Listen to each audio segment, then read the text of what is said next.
আসসালামু আলাইকুম। দেখতে পাচ্ছেন যারা সিঁড়ির ধাপ নিয়ে কনফিউজ থাকেন তারা কিন্তু এইভাবে সিঁড়ির ধাপগুলো একের পর এক মাপ ধরে কিন্তু করে নিতে পারেন। এখানে কিন্তু সিঁড়ির ধাপ মারা হচ্ছে আর এই পাশে সিঁড়ির টপ দেওয়া হচ্ছে।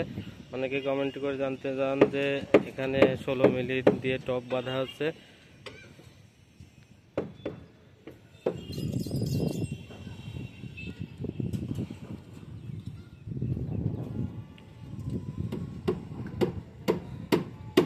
দেখতে পাচ্ছেন আমাদের মোটামুটি রড বাঁধা শেষ, এখন কিন্তু টপ বাঁধা হচ্ছে আর ইনশাল্লাহ আগামীকাল ঢালাই হবে।